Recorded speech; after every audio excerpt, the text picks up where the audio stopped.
here and listen. I don't care what you're asking me to do. Who are you? Dan, calm down. You guys try me or you tell me to calm down? She went into a full drug-fueled rage. He's yelling in his face. Stop it now! Now! Get off of me! Get off of me! No! You need this! She's the far sickest individual I've ever worked with. You're her mother, and you're standing in the background saying, I'm sorry, I'm sorry. If this doesn't work, she's never going to speak to me again. This is your chance to be the mother you feel you should have been then. The last time you will ever see me. This is going to be a changing day in your life. Have a good show, everybody. Here we go. If it matters to you, that's what I want to talk about. Are we ready to move? Let's do it.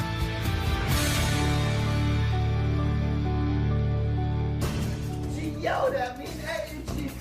Well, you're a drug addict. She's such a bitch. I'm yelling at you because you don't see me for what I am.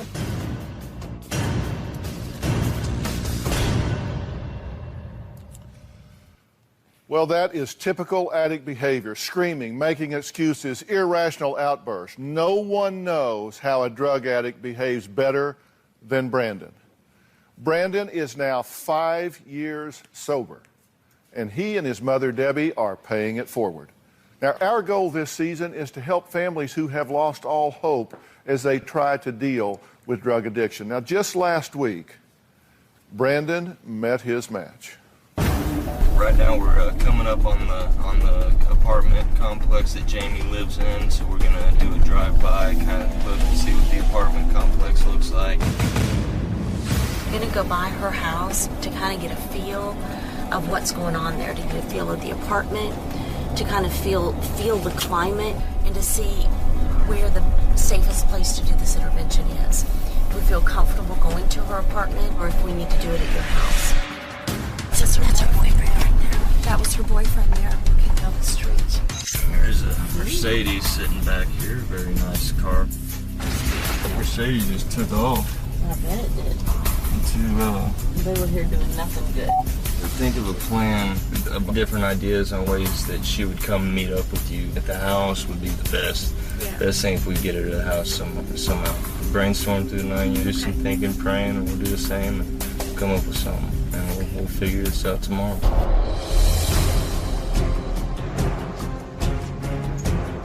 Good to see you again. Hey, how are you doing? Yeah. Thank you guys for being here and supporting this process. We are here to fight for Jaime's life. What drugs do you know for a fact that she's using and how much? Yeah, it started Oxycontins. Of late, she started injecting cocaine. My daughter Jaime is 23 years old, and she's addicted to Oxycontins. Oxycontin in different ways. Snorted, shooting up Oxycontins. In 9th grade, Jaime started using Percocets. Smoked marijuana. Cocaine. Injected cocaine. She has done crack. Smoked crack. I could see by Jaime's arm she had bruises from her shoulders down to her wrist. It looked like she had been injecting in the same spot. When I saw that the first time, I almost fell to the floor. It became very real. I knew it was bad. Growing up with Jaime, we were very close. She was like a second mom to me. I always looked up to her. She was one of the most important people in my life. I haven't talked to her in a few months because her problem really started to escalate and my mom was trying to protect me. She was a complete tyrant. She just wasn't Jaime anymore. When you look into her eyes, it wasn't her. She wasn't herself. You couldn't talk to her. You couldn't communicate. Jaime's drug abuse has affected Kim in many ways. She doesn't get a lot of sleep at night. Every time the phone rings, she's afraid to answer it. She's afraid to walk in and find her daughter dead. When Jaime first told me she was addicted, my family and I did an intervention. We got her into detox. She stayed there for 3 hours and checked herself out. She ran, and that night she attempted suicide. The police found Jaime laying on her kitchen floor. I thought my daughter was going to die. And she was foaming at the mouth.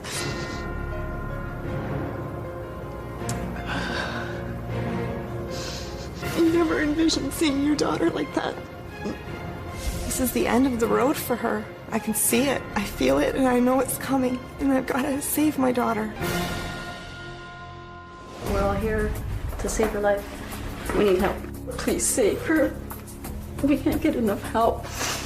She's worth saving. She's a beautiful girl. I just want her back because every time there was something wrong, I always went to her. She was like my sister. I just want her to get better so bad. Here's how this works. Our plan is for Kim to go, pick her up, to bring her here. We're all going to be here ready and prepared to intervene on her as soon as she comes in the door.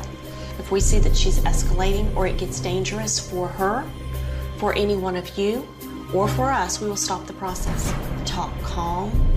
And if she says anything, if she attacks or says things that are derogatory, like if she says to you, you're such a bitch, I can't believe you're doing this, don't take it personal. Have a wall. Don't respond to it. Don't fire back. It feeds the addiction. I do need someone to be responsible to call 911 if it gets it to a dangerous situation. We don't know how out of control she's going to be. I can't restrain her. I can't do anything to her. Okay, is everybody on board? Because we're going to go ahead and establish contact with her. Hi, Jane. It's Mom calling. I just want to let you know I took the day off work today, and I wanted to see about coming to see you. Right now, we're headed over to Jamie's apartment. We're following Jamie's mother. We're going to see if Jamie's home, and then her mother's going to drive her back to the house. We're going to pounce and do the intervention there. All right, right now they just came out of the building. Jamie and her boyfriend just loaded up in the car, and they're pulling away from the building right now and about to drive by us on our left.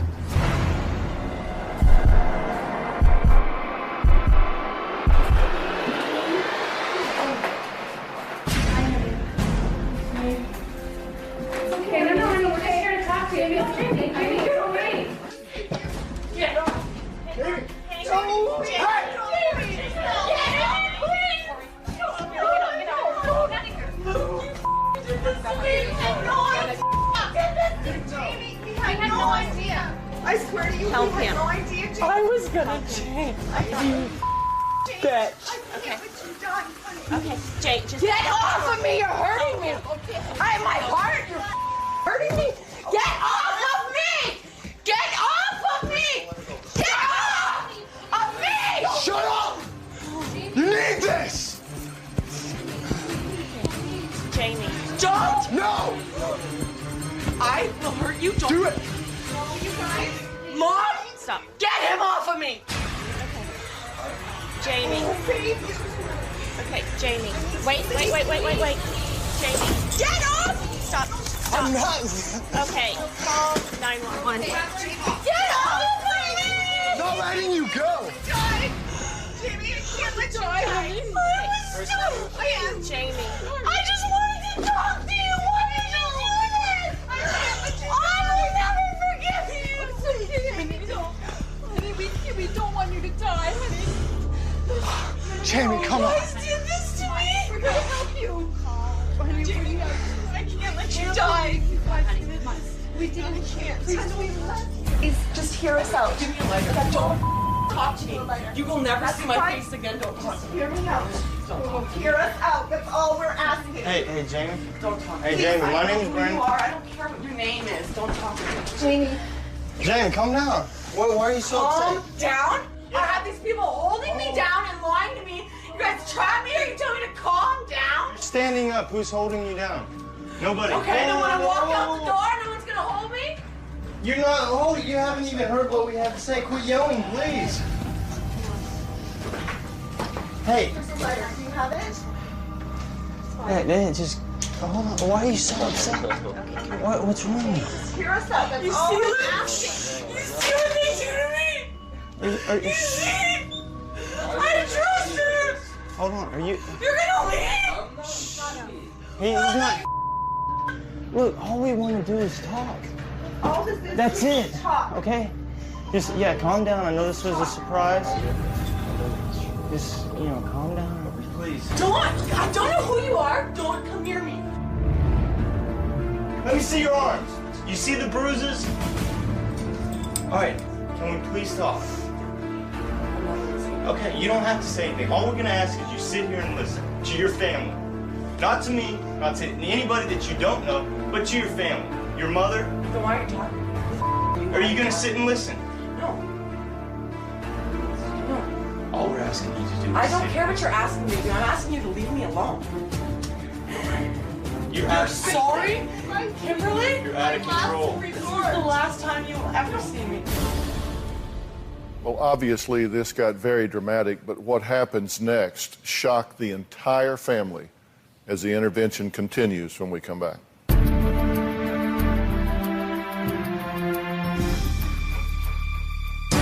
Are you worried about her at all? Yeah, man. You know what? Don't you include him.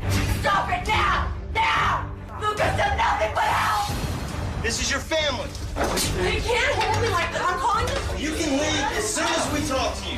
But then how are you going to sit here and tell me I'm out of my mind? Because I've been where you're at.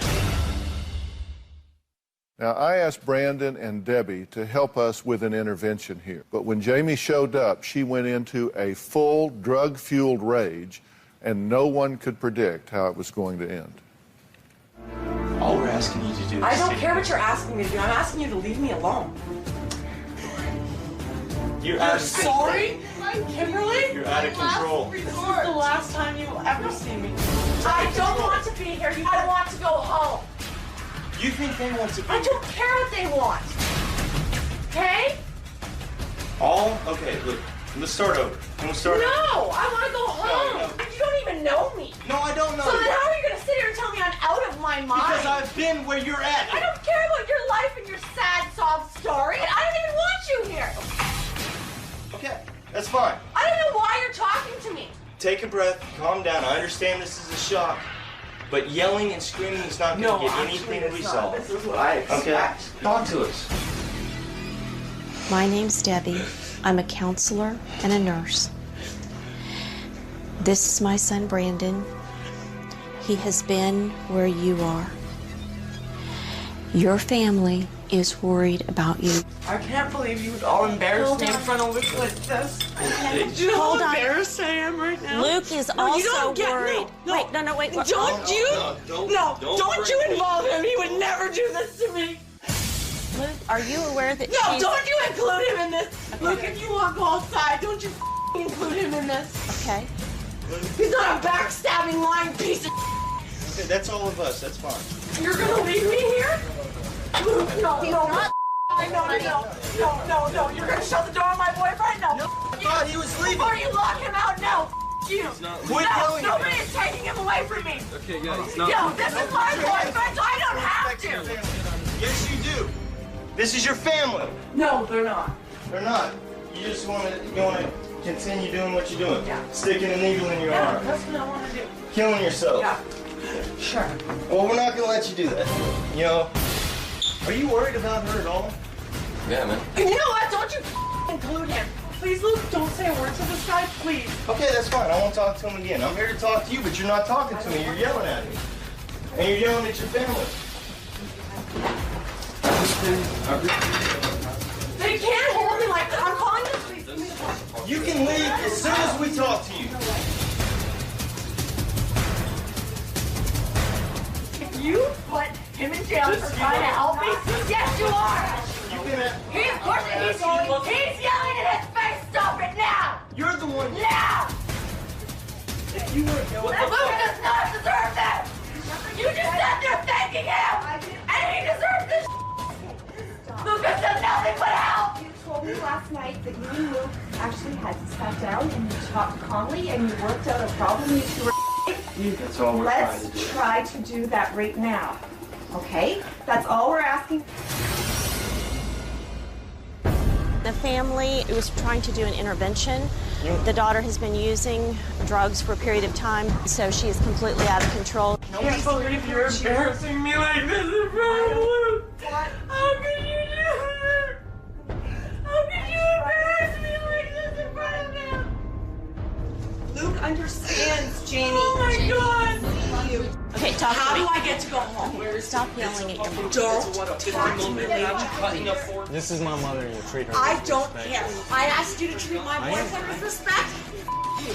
You don't like the way I'm talking to your mother. I don't like the way you're talking to me or my boyfriend, the people I care about. I don't like the situation I walked into when a loving family's trying to help you save your life. You see yourself? You don't know me. Look at Don't your assume. bruises. So what? How is that your Police are business? here. I'm done. The police are here. You can Now you talk to them. Come on outside with us for a second. We'll talk about this. Well, only difference between you 5 years ago and her is she has a ponytail. Yeah, and shorter shorts than I wear. Yeah, because seriously, this is what I want people to know and understand as we go forward here. This behavior is not atypical in any realizes, wait a minute, somebody is getting ready to threaten my access to drugs. Somebody is getting ready to threaten my ability to do what I've been doing. What did you think when you heard all of this coming out of her mouth? It's not unusual. We often see this type of behavior. We were watching her more than what was coming out of her mouth in order to be able to respond and keep everyone safe. Now, if you suspect that your child is using drugs, I want you to go to drphil.com because Brandon has some firsthand advice of what to look for. Having lived that life of an active addict every day, he's going to be your friend at the factory and tell you, here's where they hide it, here's how they do it, these are the things to look for, just kind of the tricks and trade of those that are living this self-destructive life. Coming up, we're going to see what happened after the police arrived, and we're going to find out why an ambulance had to be called to the scene as well.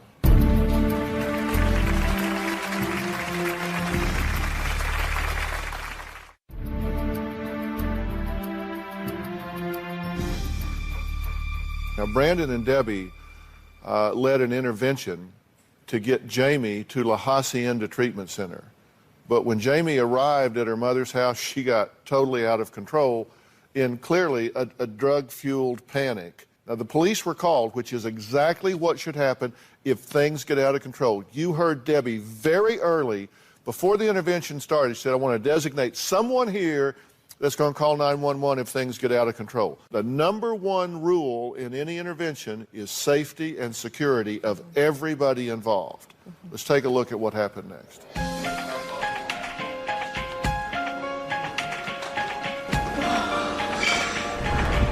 I had no choice. I can't let her die. Police were called because she went out of control. She's the far sickest individual I've ever worked with.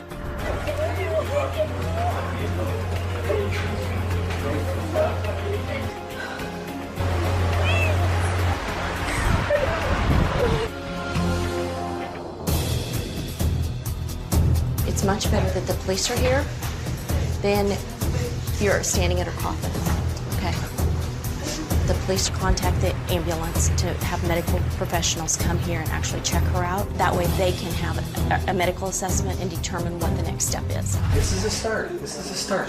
She's calmed down in there. The door's open. The police are talking to us. She doesn't.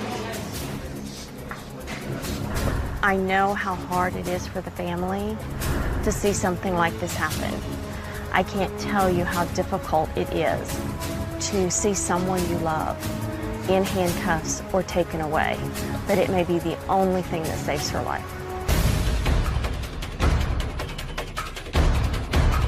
Likely what's going to happen is she will go from here to the hospital.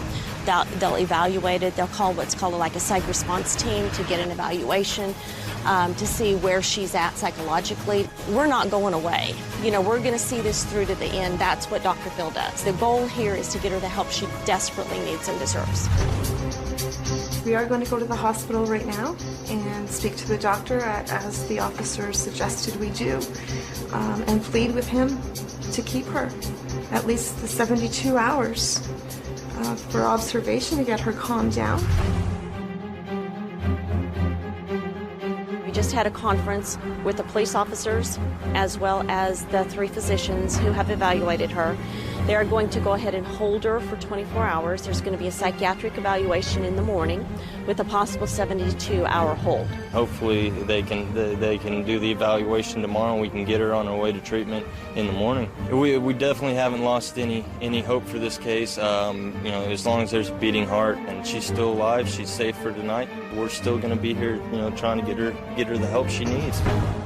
Well, joining me now is Jamie's mother, Kim, and her stepfather, Rudy. Now, Jamie's younger brother, Chris, who you saw in the intervention, is in the audience as well. Chris, thanks for being here. One of the things that bothered me about this, in this intervention, we have Debbie and Brandon who are there on my behalf, who bring an expertise, and it's clear they did. And you've got a 15-year-old son over here who is taking the lead in this almost as a parent trying to contain his older sister, and you're standing in the background saying, I'm sorry, I'm sorry, I'm sorry. Now, you say it's because you feel guilty. If you feel guilty about having done things wrong, wouldn't this be the time to step up and do something right? It's like, okay, I have a chance. I have reached out to Dr. Phil. He has sent me the pros from Dover. We have a team here. We have a plan. We have a place to go. I am actually bringing you something that is life-saving, healthy, and good, and I'm going to stand back and apologize for that? I don't get that. I'm afraid of Jamie. I was afraid of her reaction. I felt if this doesn't work, she's never going to speak to me again. If this doesn't work, she'll never speak to you again because she won't be able to. So you were basically being selfish in this situation. You wanted to kind of play the good guy, not take the lead and be the bad cop here because you didn't want her to be mad at you. Look, this isn't even almost over. You've got to plug in here. You can screw this up big time if we don't get some clarity about what's going on here. You very rightly said, call 911. Not going to play this game. You contained her. I hated to see you have to do that. I'm glad that you had initiative and that you love and care about your sister. I don't think that's a job for a 15-year-old. And it got more physical than I wanted it to get. I would have waited for the police to come and calm this situation down. But you were passive in this, and you can't be passive in this, Kim. To learn. She's bullied you. She's intimidated you. Do you agree with that, Rudy? I agree with that. You're absolutely correct. Jamie just seems to know how to manipulate Kim. And it's happened often. I guess she's just afraid. She doesn't know where she's going to go, what she's going to do. Well, all right. So where is she going to go? How far will she push this, and what's the outcome going to be? We're going to talk about all of that and what needs to happen next when we come back.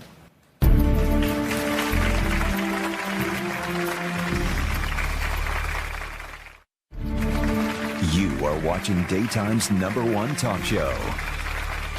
Okay, I'm here with Brandon, Debbie, Kim, and Rudy. Now, Kim is Jamie's mother. Rudy is the stepfather. Chris is here. He's the younger brother that took a very active role in this intervention. And Kim, I seem to be focusing on you here because you're her mother. And you've not wanted to deal with any of this because you don't want her to be upset with you. Because she can exact a toll. She can yell and scream, you're never going to see me again. You're never going to speak to me again. You're seeing me for the last time. How could you do this to me? I hate you for this. You've betrayed me. All of those things. And that gets to you, right? Yes. So you would rather do what it takes to make yourself feel better than to give her a chance to get this monkey off her back and have a chance to live? I never looked at it that way. Well, let's look at it that way. It's like, okay, I can tell her what she wants to hear, so maybe she won't be mad at me, and therefore I won't feel like I've failed her, even though I know I am. because I know, as her mother, I need to tell her the truth. I need to lead her to treatment. I need to be a strong person in this that requires her to stand up and be the intelligent young woman she can be. But she might not like me for that, so I'm going to do what makes me feel better, and the hell with her. I have tried standing up to her in that way, and she blocks me out. She cuts me out. She always does come back when she needs something, and it scares me when she blocks me out, because then I have absolutely no idea what she's doing, where she's at. So you disagree with what I'm saying? No, I totally agree with what you're saying. Well, no, because you don't, because you're saying, no, I have stood up to her before. I'm just not standing up to her now. I'm allowing her to kill herself now. And Kim, you can't do that. Listen, your role in this going forward is huge. Debbie, how important is this? I mean, you've been through this. Brandon, how important was it that your mother finally stood up and said, that's enough?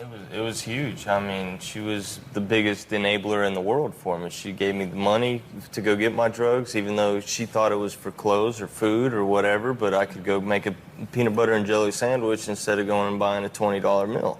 And I manipulated her, and I was so sick that I did that to my mother, and there was no link that I wouldn't go to get what I needed. And she will continue to manipulate you and drive you crazy until you say enough is enough and get tough with her and say, that's it. I'm not putting up with this anymore. And, it was when she got better is when I got better. Here's my point.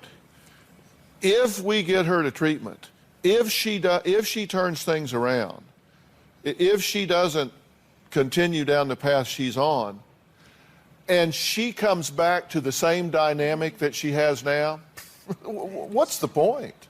If you're feeling guilty because of what you subjected her to as a child, and so you're like, oh, I own this, I'm to blame for this, so I'm just going to sit over here and feel guilty, then there's no point in going through all this. If you don't decide, look, I can't change what has happened, I can apologize for it, I can go to therapy with her, I can make amends however I can, but the only time is now, and she deserves a future.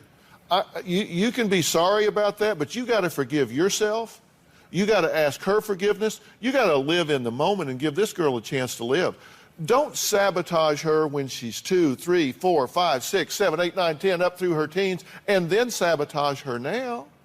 If you're right, if you sabotaged her unintentionally when she was growing up, don't do it again now.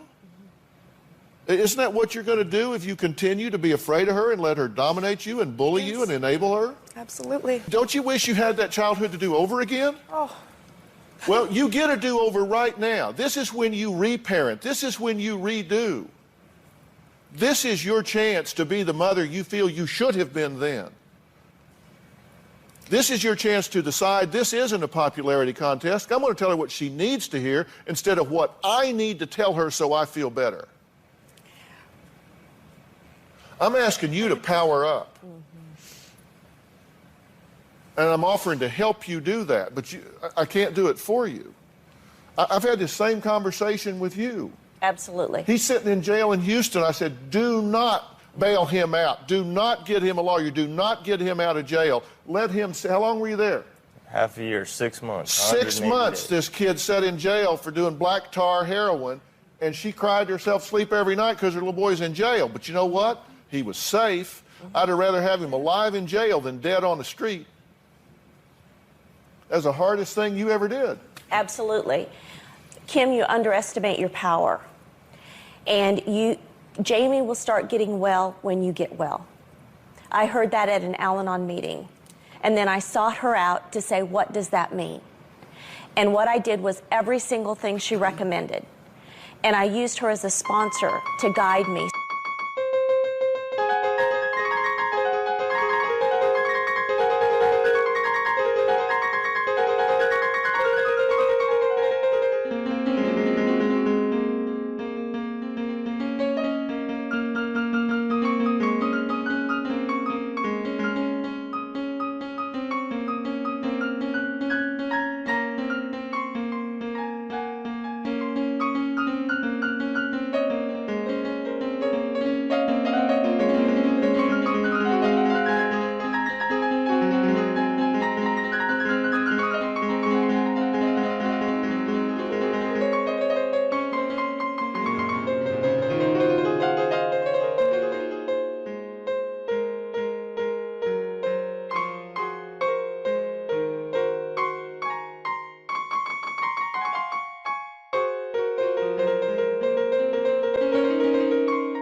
already, true?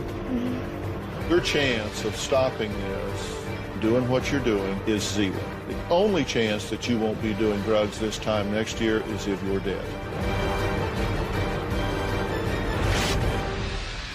And later, I will never forgive you! find out where Jaime is now.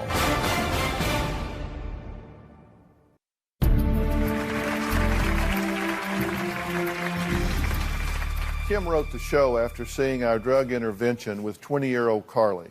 Now, Carly, like Kim's daughter Jaime, was defiant, did not want any help, and had just smoked OxyContin the morning of the show. My 20-year-old daughter, Carly, is addicted to drugs. In August of this year, she overdosed on heroin. She almost died. You've been doing drugs since when? Since I was 12. 8 years. You're high as we speak. You OD'd already and had to be resuscitated, true? It's very common, especially in Newport. OxyContin is very big. Pretty much all of Orange County, I would say. I don't feel like it's a problem. I feel it's just something I do. Your chance of stopping this by going through some outpatient detox and doing therapy, living where you're living, doing what you're doing, is zero. The only chance that you won't be doing drugs this time next year is if you're dead. We've had 3 or 4 friends die in the last year from OxyContin and or heroin. We were supposed to come to Dr. Phil's show and you couldn't get out of bed. You were very sick and you told me you couldn't go unless you had some Oxy, so I gave you the money to go get it, and I feel horrible for that. I want you to be okay. I'm worried you're gonna die. I can't live without you, Carly. Brandon sat in this chair. He's been through what you've been through. He's now 4 years clean and sober at it. He's just a boy version of you. Brandon, what do you want to say? I know you need this. I know where you're at. I know that you feel like you're in a dark place, but you don't want to accept the help. You don't know what it feels like to be normal anymore. OxyContin is a very powerful opiate. It's the pharmaceutical grade of heroin. You can't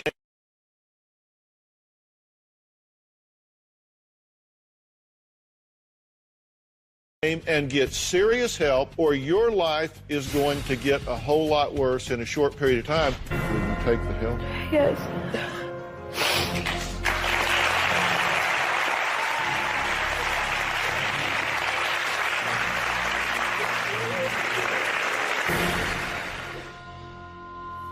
Well, Carly left the stage and went directly to treatment at the La Hacienda Center in Texas.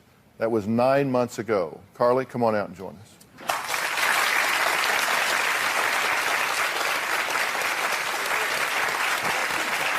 How you doing, girl? Good to see you. You too. Very good to see you. Proud of you. Good job, kiddo.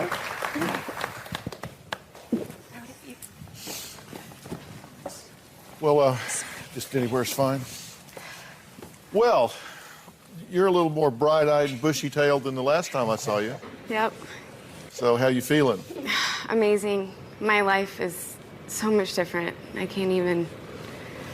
You've been sober for how long? I had 9 months on the 15th. 9 months on the 15th. You've been watching the show from backstage, right? You've seen it all before. What do you think about what I'm saying to Jamie's mother, Kim? I think it's all true. I mean, enabling is the hardest part of it all. My mom was a huge enabler, too. And if she wouldn't have brought me here and forced me to go to treatment, then I would have died. And it's... My life is so different now, and I don't know, I never thought... No one ever thought I would stay sober. I never thought I would even be alive right now. And it's... If she really wants this and she works hard, La Hacienda will help her, and it's amazing there. What do you want to say, Sue? I just wanted to say that I'm really proud of Carly. I've never thought she'd get here. And I want to tell you that Brandon was my hope, and now hopefully Carly can be your hope. I know how I felt when I was sitting here. I felt just like you did, like you had no hope. But watching them is just I'm just so thankful. It's changed my life. And I just wanted to tell you that I almost didn't write the show because I was afraid of Carly's reaction. I went behind her back and I was afraid. But I just kept talking to myself and saying, you know what? It's either she's going to die or she's going to not ever talk to you again. And at least she'd still be alive. Yeah. So those were my choices. And you just have to be the parent and step up to the plate and, you know, do what you have to do. I believe that she wants you to do that because you can ask either one of these two and they would say the same thing now. She needs you to do that for her. Now, if you're worried that you may be enabling your child's bad behavior, I want you to go to drphil.com right now and you can take our quiz on enabling. It's not all common sense. You may think, well, you either know it or you don't. That's not true. There are things that you go, well, I never thought of that as enabling. I thought I was giving him money for school or for food. Yeah, come on. They eat at a friend's house. They use the money to buy drugs. It's not all common sense. Take the quiz. Coming up, I'm going to tell you where Jaime is now and how she's doing. This is not a success-only journey. This is a tough, tough disease. We'll be right back.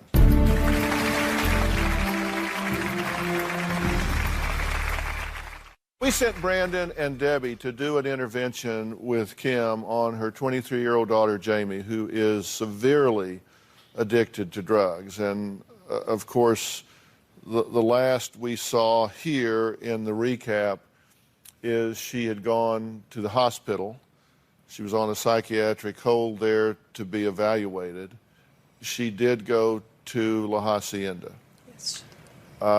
Now, there was drama along the way because when she got out, she said, okay, I'll go to treatment, but I want to spend a few days with my mother, and I want to go to L.A. and talk to Dr. Phil. I love Dr. Phil.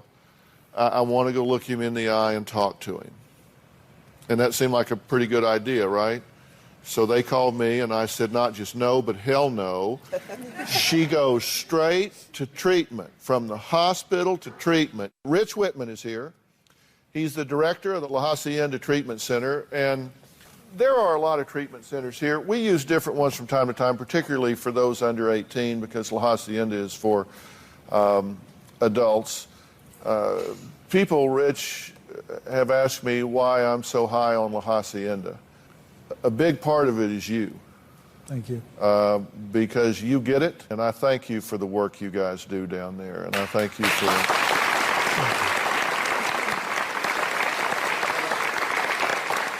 She made it to treatment. She fought it all the way. She fought it when she got there, but the worm is turning. And she seems to be embracing and immersing herself in the program. Things are moving in the right direction, possibly for the first time since this child was 12, 13 years old. So in a matter of just 4 or 5 days, a huge turn has happened in this young girl's life. So I hope you're excited about that. I'm very excited. And you've got to do the right thing and get yourself ready to be a player in this moving down the road. True? Yes. It's very important that the family get their minds right while you're getting your mind right. We'll be right back.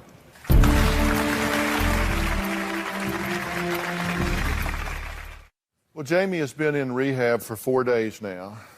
She called her mom last night. What did she say to you, Kim? She said, Mom, I have something I need to talk to you about. And she said, I just want to say thank you for getting me here.